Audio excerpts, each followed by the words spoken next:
Assalamualaikum warahmatullahi wabarakatuh. Perkenalkan, nama saya Repa Septiani Aulia.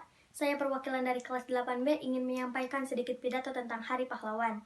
Alhamdulillahirrabbilalamin, wabihi nasta'inu ala umuri dunia wadin, wa ala alihi washabihi azmain, amma ba'du.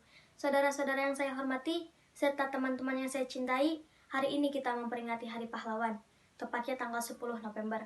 Hari Pahlawan ini diperingati dari peristiwa perjuangan arek-arek Surabaya di bawah pimpinan pahlawan kita Bung Tomo. Saat itu, kota Surabaya didatangi oleh tentara Belanda yang membonceng pasukan Inggris.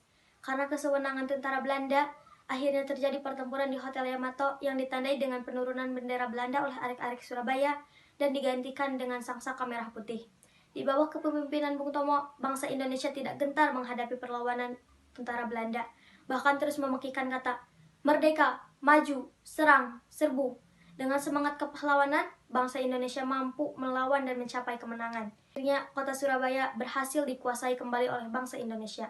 Bapak, Ibu guru, dan teman-teman yang saya banggakan, dari peristiwa 10 November itu, dapat kita petik beberapa hal untuk dapat kita ambil sikap kepahlawanan dari para pahlawan kita, yaitu sikap pantang menyerah, tahan uji, bersatu, rela berkorban, dan semangat nasionalisme dengan cinta tanah air Indonesia.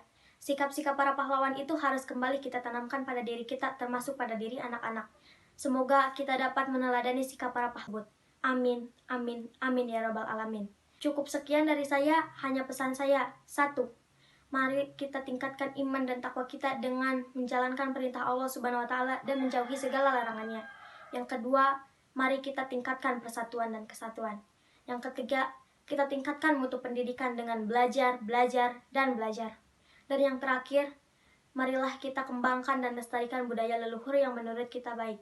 Wabillahi taufiq wal hidayah. Wassalamualaikum warahmatullahi wabarakatuh.